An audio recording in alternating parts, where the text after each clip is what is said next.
حضور مرشد کریم کا یہ ارشاد جو ہے اس کو دوبارہ ذہن میں دہرا لیں. یا حیو یا قیوم کا ورد کثرت سے کریں، چلتے پھرتے اٹھتے بیٹھتے وضو بے وضو.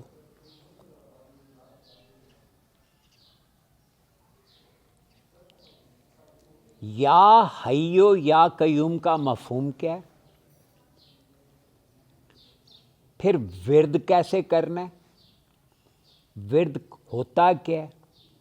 پھر اس کے طریقہ کیا ہے؟ طریقہ، جب تک ہر چیز کا ایک طریقہ ہوتا ہے، ایک سلیقہ ہوتا ہے، ایک ہن. اب ذکر باللسان، ذکر جہری، ذکر خفی، پھر اس سے آگے ایک درجہ ہے، اس کو کہتے ہیں ورد. ورد کا لفظ جو ہے اسی سے لفظ وارد ہونا ہے، اسی سے لفظ واردات ہے، اسی سے لفظ ورود ہے. جب آپ ورد کرتے ہیں تو گویا اللہ کی وہ صفت آپ کے اندر وارد ہوتی ہے. اللہ کی وہ صفت ہمارے اندر وارد ہونی چاہیے، ورنہ وہ ذکر باللسان ہوگا، ذکر جہری ہوگا، ذکر خفی ہوگا. ذکر اور چیز ہے. جملے میں لفظ ہے ورد کریں. چونکہ ہمیں یہ فرق نہیں سمجھ آیا لہذا ہم پڑھتے ہیں. ہم یا حیو یا قیوم پڑھتے ہیں اور پھر وہ کثرت، وہ سین والی کثرت بن جاتی ہے، یعنی ورزش. وہ سے والی کثرت جو ہے نا، کہ ایک چیز کی تعداد اور مقدار جس کا جا کے تعلق کوثر سے جڑتا ہے وہ ہو نہیں پاتی. کیوں؟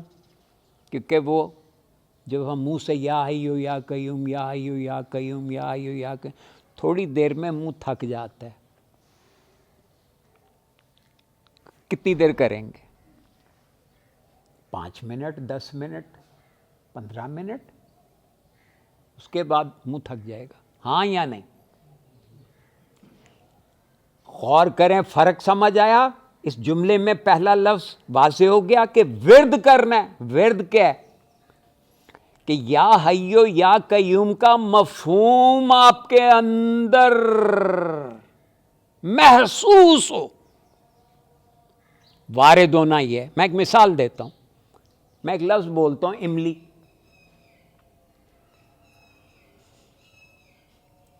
کیا ہوا؟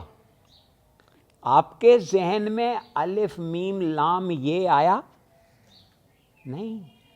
املی کی صفت یعنی اس کی کھٹاس نے آپ کے اندر ایک تبدیلی، آپ کے اندر ایک کیمیائی تبدیلی، ایک الیکٹریکل امپلس بھیجی.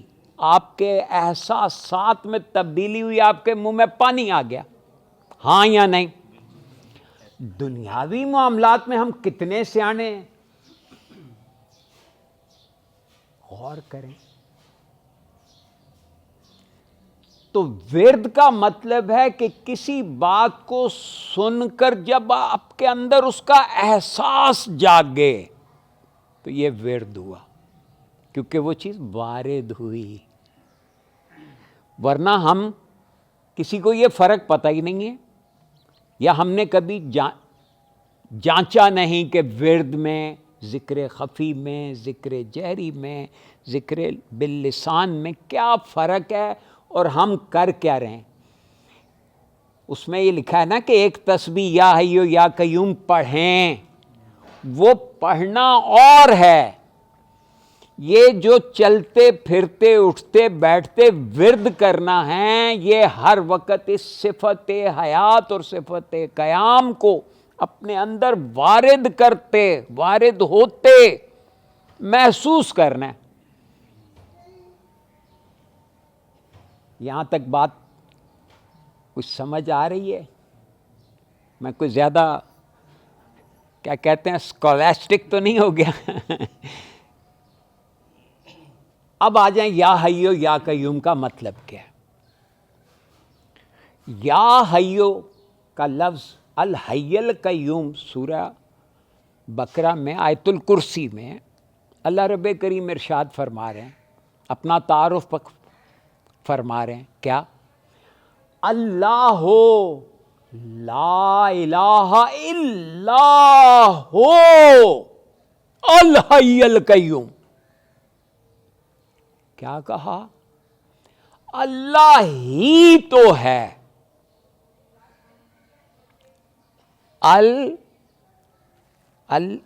اللہ ہو لا الہ الا ہو، اللہ ہی تو ہے جس کے سوا کوئی اور الہ ہو ہی نہیں سکتا. کیوں؟ الحی القیوم، کیونکہ وہ صفت حیات ہے، وہ صفت قیام دیتا ہے، صفت قیام سے آراستہ. قیوم قائم کرنے والا. اب دیکھیں جب ہم کہتے ہیں قیام پاکستان 1947 میں ہوا، کیا کہتے ہیں؟ قائم ہونے کا کیا مطلب لیتے ہیں؟ بننا. حضور مرشد کریم نے مراقبہ ہال 1987 میں قائم کیا. کیا کہا؟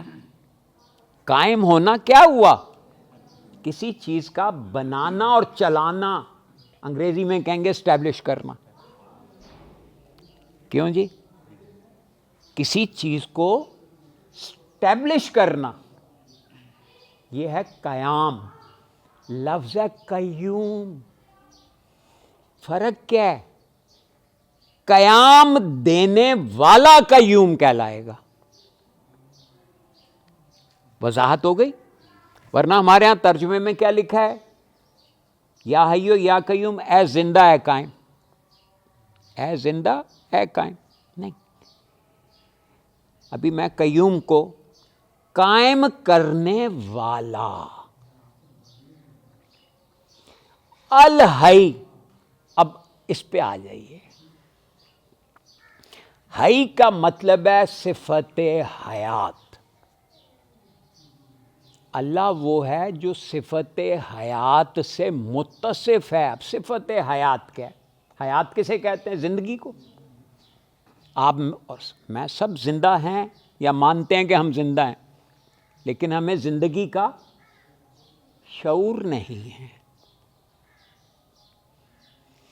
اب جب آپ زندگی کے شعور سے آراستہ ہوں گے تو اپنی زندگی کا استعمال کریں گے اور اس کو قیام ملے گا نا. ہم بالکل جانوروں کی طرح کی زندگی گزار رہے ہیں کیونکہ ہم زندہ تو ہیں، لیکن ہمیں اپنی اس حیات کا کوئی شعور ہے؟ جواب ہے نہیں، یا جتنا ہونا چاہیے اتنا تو نہیں ہے. اب میں ذرا تھوڑی سی اس کی مزید، جب ہم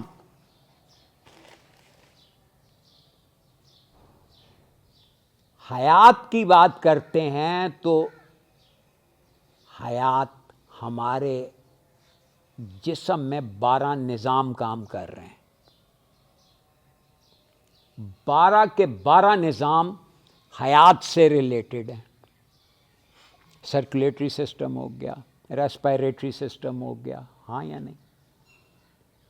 آپ کا اعصابی نظام، آپ کا اسکیلیٹل سسٹم، آپ کا اینڈوکرائن سسٹم، آپ کا ریپروڈکٹیو سسٹم، آپ کا ایکسکریٹری سسٹم، آپ کا ڈائجسٹیو سسٹم، جتنے بھی یہ 12 نظام، یہ سب زندگی سے ریلیٹڈ ہیں یا نہیں؟ یہ زندگی نہیں ہے، یہ زندگی کی علامات ہیں اور زندگی کے ذرائع ہیں، یوں کہہ لیجئے. تو حی کا کیا مطلب ہوا؟ الحی القیوم. یہ الفاظ ہیں قرآن کے. ہم کیا کہہ رہے ہیں؟ یا حیو. ہم اللہ کی صفت حیات کو پکار رہے ہیں کہ وہ ہماری طرف متوجہ ہو جائے. ہم یا قیوم کہہ رہے ہیں تو وہ ہم اللہ کی صفت قیام، یعنی جو قیام دینے والی صفت ہے اس کو پکار رہے ہیں. یا ایز کہہ رہے ہیں نا، پکار رہے ہیں. لیکن اب یہ مثال ایسے ہے کہ میں کسی کا نام پکاروں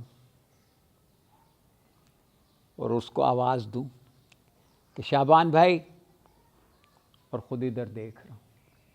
پھر کہوں شعبان بھائی، وہ میری طرف دیکھیں گے 10 دفعہ میں پکاروں کہ ان کو آواز دوں، اور جب بھی یہ میری طرف دیکھیں تو میں کہیں اور دیکھ رہا ہوں. ایمانداری سے بتائیے آپ پہ کیا بیتے گی؟ کیوں صابر بھائی؟ اگر میں کسی کو آواز دوں اس کا نام لے کے اور خود کہیں اور متوجہ ہوں تو وہ یا تو کم از کم جوتا نہ پارسل کرے تو کچھ برا تو منائے گا نا کہ یار عجیب بدتمیز آدمی ہے. ہاں یا نہیں؟ اب ہم کیا کر رہے ہیں؟ ہم یا حیو یا قیوم پڑھ رہے ہیں اور صفت حیات ہماری طرف متوجہ ہو گئی. اللہ کی صفت قیام ہماری طرف متوجہ ہو گئی اور ہم اسے وارد نہیں ہونے دے رہے. یہ مفہوم واضح ہو گیا؟ یہ جو صفت حیات ہے اس کو محسوس کرنا ہے. یہ صفت قیام جو ہے یہ اس کو محسوس کرنا ورد کہلاتا ہے. اب اس کا طریقہ سن لیں. یہ ہے سارا جو اصل بات جو آپ کو شیئر کرنے لگا ہوں. یہاں تک تو اس میں سے اکثر باتیں آپ کے علم میں تھی. جو بات میں عرض کرنے جا رہا ہوں اس کا طریقہ کیا ہے، اس کو ورد کیسے بنانا ہے، میں یہ عرض کرنے لگا ہوں. ورد کا طریقہ آپ اسے اپنے کسی بھی جسمانی حرکت کے ساتھ کو ریلیٹ کر لیں. مثلا آپ سانس لے رہے ہیں، سانس تو آپ لے ہی رہے ہیں، آپ نہ چاہیں تب بھی لے رہے ہیں کیونکہ زندگی سے تو آپ کو متصف کیا گیا نا، آپ سانس تو لے ہی رہے ہیں. تو سانس کو ریلیٹ کر لیں یا حیو یا قیوم سے.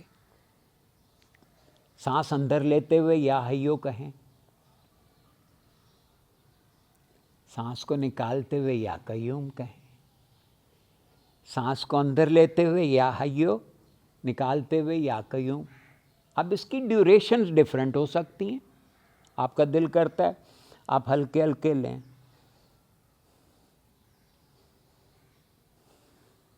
اس طرح ٹھیک، یا طویل ذرا کھینچ کے لیں.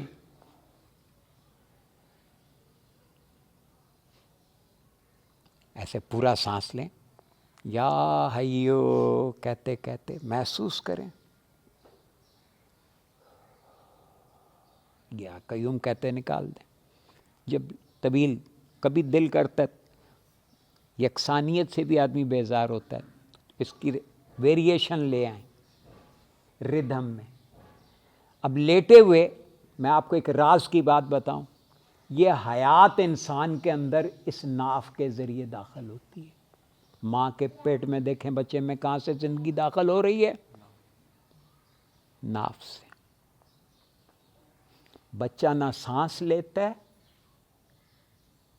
نہ کھاتا ہے، نہ پیتا ہے، نہ ہگتا ہے، نہ موتتا ہے. یہ 5 کام تو نہیں کرتا. ہاں یا نہیں؟ جب آپ لیٹ کے، میں نے کہا نا کہ میری طرف سے لیٹ کے کرنا ایڈ کر لیں، اس میں جب آپ لیٹ کے کریں گے تو آپ سانس لیں گے نا تو آپ کو پیٹ ایسے اوپر اٹھتا فیل ہوگا. اس کا کیا مطلب ہے؟ جب زندگی داخل ہو رہی ہے تو سب سے پہلے آپ کا ڈایافرام کھنچ رہا ہے، اس کے نتیجے میں سانس اندر جا رہا ہے. اس کے نتیجے میں جب آپ اسے روکتے ہیں تو اس کی وجہ سے زندگی کے باقی سارے اعمال باری باری ایک دوسرے سے جڑے ہوئے چل رہے ہیں. اب صفت حیات نے کیا کیا؟ اب جب یہ زندگی آپ کے اندر داخل ہوئی، کون سی زندگی؟ وہ زندگی جو اللہ کی صفت ہے. ستاروں کے ٹمٹمانے سے لے کر، ان کی جھلملاہٹ سے لے کر، سمندر کی ٹائیڈ، یہ جو مد و جزر ہے، یہ جو سمندر کا پھیلنا ہے، وہی پانی ہوتا ہے. کیسے سویل کرتا ہے. اسی طرح جب آپ سانس لیں تو اپنے اندر زندگی کو سویل کرتے فیل کریں. آپ فیل کریں کہ میرے اندر اللہ کی صفت حیات سویل کر رہی ہے. بات ہے محسوسات کی. یہ زندگی ہی ہے جو اطلاع بنتی ہے، جو خیال بنتی ہے، جو تصور بنتی ہے اور جو احساس بنتی ہے. ہاں یا نہیں؟ یہ جو بات میں نے آپ سے عرض کی کہ زندگی کو محسوس کرنا سیکھیں. کیسے محسوس کریں گے؟ کہ پہلے تو آپ کے ذہن میں آئے نا، دیکھیں نا، آپ زندہ ہیں، اس میں تو کوئی شک نہیں، کیونکہ آپ آواز سن رہے ہیں، یہ حیات ہے نا. آپ کو دکھ رہا ہے، یہ حیات ہے یا نہیں؟ یہ سماعت، یہ بصارت، یہ ذائقہ، یہ جو فیل کرنا، یہ سانس لینا، یہ دل کا دھڑکنا، ستارے کی ٹمٹماہٹ سے لے کر ایک فرد کے اندر، ایک کسی بھی نوع کے اندر اس کے دل کی دھڑکن تک، یہ سب اللہ کی صفت حیات پمپ کر رہی ہے، پمپ ان کر رہی ہے. سویل کرنا جو میں نے عرض کیا، اس کو فیل کرنا سیکھیں. یہ ہے ورد. دیکھیں نا، ہمارے تمام اعضاء، یعنی ذہن سے لے کے، سر سے لے کے پاؤں تک، آپ کے اعضائے جنس و تولید سے لے کر اعضائے بول و براز تک، کیا یہ سب اعضاء کا تعلق زندگی سے ہے یا نہیں؟ آپ جوں جوں یا حیو کہیں اور آپ کو اپنے اندر زندگی سویل ہوتی فیل ہو، محسوس ہو کہ میرے اندر حیات کی لہر دوڑ رہی ہے، آپ اللہ کے قریب ہو گئے کہ نہیں؟ ہوتے جائیں گے یا نہیں؟ 21 دن کم از کم لگیں گے، 10 دن لگیں گے ذرا یوز ٹو ہونے میں، تھوڑا عادت پڑنے میں. 21 دنوں میں اثرات دکھنا شروع ہوں گے. 3 مہینے میں آپ کو اتنی عادت پڑ جائے گی کہ مرشد کریم کے اس حکم کی تعمیل ہوتی چلی جائے گی. یعنی پھر آپ کو میں دیکھیں نا، اسٹیٹسٹیکلی عرض کر دیتا ہوں، ہم دن رات میں 24 گھنٹے میں 28,800 سانس لیتے ہیں. آپ اس کا چوتھا حصہ لگا لیں، 6 گھنٹے. اگر 6 گھنٹے بھی آپ کی دھیان سانس پہ رہا تو 7,200 دفعہ تو یہ ہو گیا. 72 تسبیحاں بنتی ہیں. کبھی پڑھی ہیں 72 تسبیحاں ایک دن میں؟ کیسا ٹرک سکھا دیا. کثرت سمجھ آ رہی ہے آپ کو؟ اب ایک بات تو سانس سے میں نے کہا، باڈی، کسی بھی باڈی فنکشن کے ساتھ اسے کو ریلیٹ کر لیں. اب دوسرا فنکشن، آپ چل رہے ہیں، اب یہاں سے آپ فرض کریں مراقبہ ہال تک جاتے ہیں، ہر قدم پہ آپ کہیں یا حیو یا قیوم، یا حیو یا قیوم، یا حیو یا قیوم. ہر قدم پہ لیتے جائیں. اندر چل رہا ہے نا، قدم تو آپ لے رہے ہیں، آنکھیں دیکھ رہی ہیں کہ آپ کون سے راستے پہ جا رہے ہیں. طریقے سمجھ آ رہے ہیں؟ آپ کھانا کھا رہے ہیں، نوالا منہ میں ڈالیں اور یا حیو یا قیوم چباتے جائیں، بار بار کرتے جائیں. کیا ہوگا؟ پانی پیتے ہوئے آپ نے یا حیو یا قیوم ورد کرنا ہے، ذکر نہیں کرنا، منہ سے نہیں بولنا. پانی پیتے ہوئے جب آپ یا حیو یا قیوم کہتے ہوئے گھونٹ بھریں، یا حیو کہتے ہوئے سپ اندر لیں اور یا قیوم کہتے ہوئے اسے نگل لیں، آپ حیران رہ جائیں گے، مزے ہی مزے آئیں گے. آپ کو فیل ہوگا کہ میں زندگی پی رہا ہوں، تو آپ زیادہ زندہ نہیں ہوتے جائیں گے. آپ میں زندگی زیادہ بہتر طور پہ دور نہیں کرے گی. طریقہ بتا دیا، سمجھ آ گیا. اور جتنی دیر آپ یہاں بیٹھیں ساتھ ساتھ کرتے بھی جائیے. یعنی سانس لیتے ہوئے یا حیو کہیں، نکالتے کو یا قیوم بول، بات سنتے جائیے. زندگی منع تو نہیں کر رہی سماج سے، بصارت سے، بھئی وہ تو استعمال ہے زندگی کا، ہاں یا نہیں. میں نے آپ کو عرض کیا کہ ورد کسے کہتے ہیں، میں نے عرض کیا یا حیو کا کیا مفہوم ہے، میں نے عرض کیا یا قیوم کا کیا مفہوم ہے. اب آ جائیں اس کے فوائد پہ. طریقہ بھی بتا دیا، سمجھ آیا، آسان ہے، قیمتی نقطہ ہے. یہ چھوٹی سی بات تھی، سامنے کی بات ہے. اتفاق سے یہ سعادت میرے حصے میں لکھی تھی. مرشد کریم نے یہ کرم کیا نا کہ میرے اندر یہ بات انسپائر کی کہ بھئی بھائیوں سے، بہنوں سے، اپنے بچوں سے یہ بات میں شیئر کروں.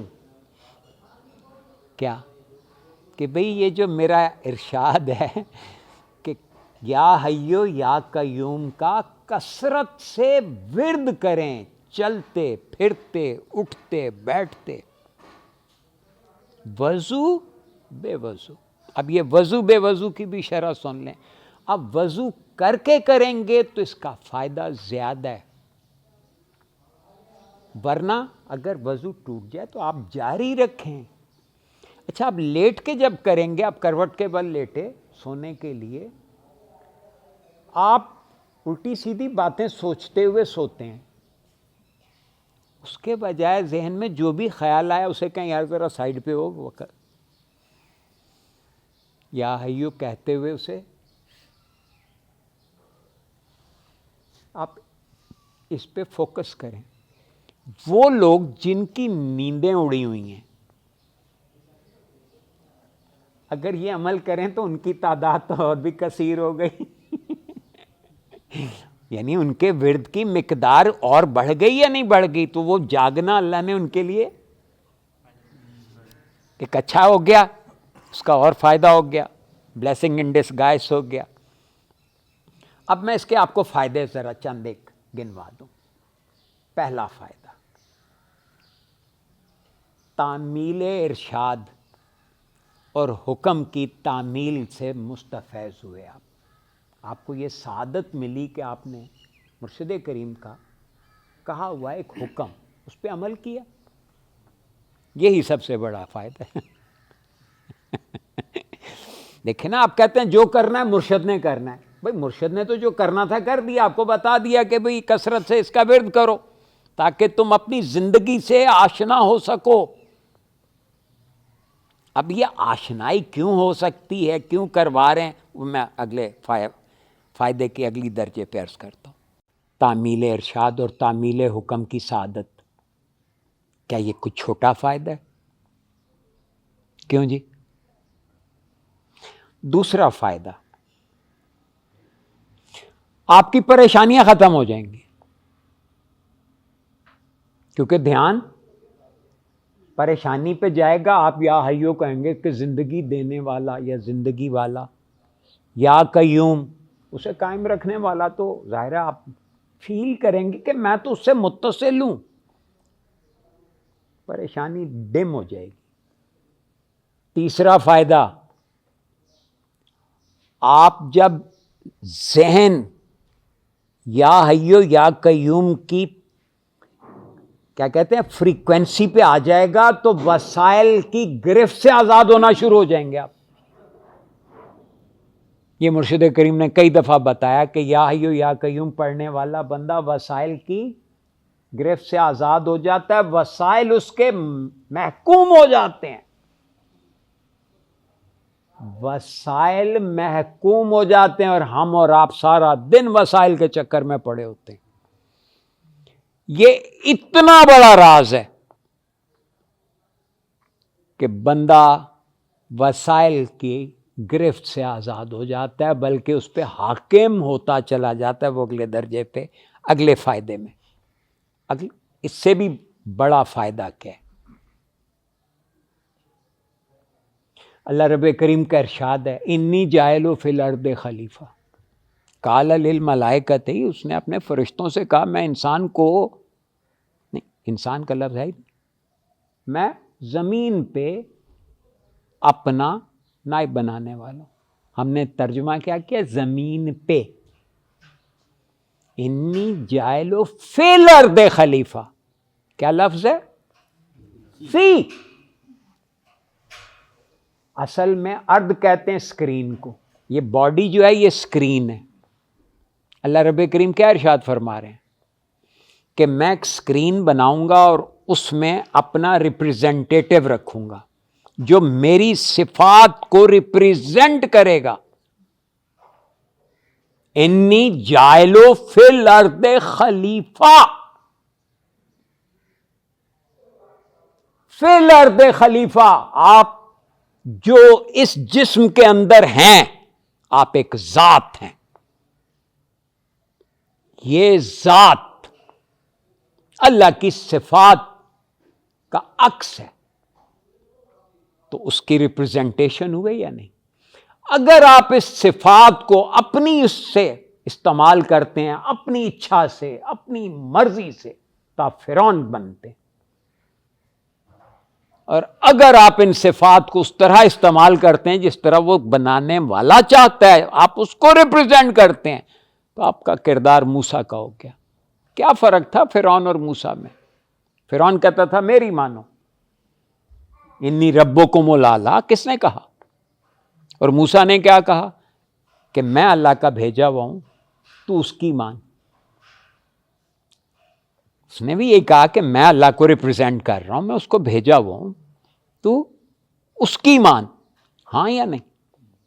کیا فرق تھا؟ ایک کہتا ہے میری مان تو دوجا کہتا اودی مان۔ اتنے سے فرق سے ایک کردار موسیٰ کہلا رہا، دوسرا کردار فرعون کہلا رہا، ہاں یا نہیں؟ انی جاعل فی الارض خلیفہ،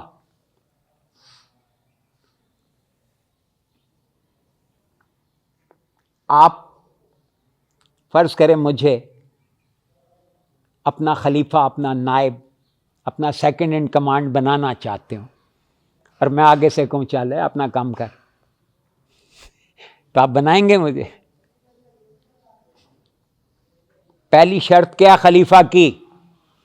کہ میں دلچسپی رکھتا تو ہوں کہ میں مجھے بنانا چاہتا ہے تو میں بننا بھی تو چاہوں۔ اگر میں بننا ہی نہیں چاہتا تو اللہ بنائے گا مجھے؟ بات سمجھ آ رہی ہے آپ کو؟ اب اس کا لنک کیسے جڑتا ہے؟ پہلی شرط کیا ہوئی؟ مجھے خلیفہ بننے کا شوق ہو، بلکہ شوق ہو، اور اس کے بعد وہ دلچسپی اتنی بڑھے کہ وہ میرا کریز بن جائے، اتنی کریونگ ہو، میں اتنا چاہوں کہ مجھے بننا ہے، تو پھر آگے سے 5 شرطیں پوری کرنی پڑیں گی۔ پہلے دلچسپی کی شرط آپ نے پوری کرنی ہے، پھر 5 مزید شرائط ہیں۔ کیا؟ آپ کو جس کا آپ خلیفہ بننا چاہتے ہیں اس کی بات تو سمجھ میں آتی ہو، ہاں یا نہیں؟ اس کے کام تو سمجھ میں آتے ہوں، اس کا نظام تو سمجھ میں آئے، اور پھر اس کی صفات سمجھ میں آئے، اور پھر اس کی ذات سے بھی کچھ آشنائی ہو۔ 5 درجے دوبارہ عرض کرتے ہیں۔ پہلی بات تو دلچسپی تو کلیئر ہو گئی نا. ہم دلچسپی لے رہے ہیں؟ ہم میں سے کسی کو کوئی دلچسپی نہیں ہے. ہم سنتے ہیں کہ اللہ رب کریم نے ہمیں اپنا نائب بنانا چاہا، انی جاعل فی الارض خلیفہ، لیکن ہم میں سے کتنے لوگوں کو یہ شوق ہے، یہ ذوق ہے یا خواہش ہے کہ میں نے بننا ہے کسی کو؟ ہم تو کہتے ہیں نہیں جی وہ تو پتہ نہیں کون سی. ارے بھائی، ہر فرد کا مخاطب کیا قرآن ہے یا نہیں؟ کیا قرآن ہر فرد کو یہ بات بتا رہا ہے یا نہیں؟ تو ہم سب کے لیے لازم ہے یا نہیں کہ ہم یہ کریونگ اپنے اندر ابھاریں؟ اور پھر میں آپ کو اس کا راستہ عرض کر رہا ہوں کہ 5 درجے. کیا؟ پہلے بات سمجھنا آنا چاہیے، پھر دوسرا کام سمجھ میں آنے چاہیے، پھر تیسرا نظام سمجھ میں آنا چاہیے. نظام چلتے ہیں صفات پہ. صفات کا تعلق ہے ذات سے. حضور کلندر بابا اولیاء نے کیا کہا لوح قلم میں؟ قرآن ہمیں 3 ہستیوں سے متعارف کراتا ہے: ذات، صفات اور کائنات. یعنی ذات نے کچھ صفات اپنائی ہوئی ہیں، ان صفات کی املگمیشن یا مکسنگ سے کائنات بن رہی ہے. اس کائنات کا ایک فرد آپ بھی ہیں، ایک فرد میں بھی ہوں. ہمارے اندر انسان میں اللہ نے اپنی صفات کا عکس رکھا ہے. یہ تمام مخلوقات میں اللہ کی صفات کا عکس ہے یا نہیں؟ ساری مخلوقات دیکھتی ہیں یا نہیں؟ تو یا حیو یا قیوم کے ورد کی کثرت سے آپ کے اندر اللہ کا نائب بننے کا ذوق اجاگر ہوگا. جب آپ کے اندر یہ ذوق اجاگر ہوگا، آپ کے اندر اللہ کی صفت حیات اور صفت قیام جو اسم اعظم ہے، جو تمام صفات، اب صفت قیام اللہ کی صفت خالقیت اور صفت قدرت کے ساتھ جڑی ہوئی ہے. جب یہ آپ کا ذہن اس کے ساتھ سنکرونائز کرے گا تو آپ کا ذہن ان صفات کا قائم مقام بنتا چلا جائے گا. آپ کا ذہن، آپ نہیں، آپ کا ذہن ان صفات کا قائم مقام بنتا چلا جائے گا، کیونکہ آپ کی ذات آلریڈی تجلی ذات کا ایک نقطہ ہے. لہذا ذات آپ نہیں، آپ تو جو ہیں سو ہیں. جب آپ کا ذہن اللہ کی صفات کا قائم مقام بنتا چلا جائے گا تو پھر آپ کے ذہن کی ہر حرکت اللہ کی صفت کی حرکت ہوگی، اور اللہ کی صفت کی کوئی حرکت حاکمیت اور قدرت کے وصف سے خالی نہیں ہوتی. یہ جملہ آپ کو کہاں لکھا ہوا ہے؟ لوح قلم میں. انبیاء کرام کو جو طرز فکر حاصل ہوتی ہے، رفتہ رفتہ ان کا ذہن اللہ کی صفات کا قائم مقام بنتا چلا جاتا ہے. یاد آیا یہ جملہ؟ جب اللہ تبارک و تعالی کی صفات آپ کے ذہن کے ساتھ، یا آپ کا ذہن اللہ کی صفات کے ساتھ فریکوینسی پہ آ جائے گا، یا اس فریکوینسی پہ آپ کا ذہن چلا جائے گا، زندگی تو آپ کے اندر ہے، زندگی کا شعور آنا شروع ہو جائے گا. جب زندگی کا یہ شعور آپ کے اندر ابھرے گا، اجاگر ہوتا چلا جائے گا، تو اللہ اپنے رازوں سے آپ کو آشنا کرتا چلا جائے گا.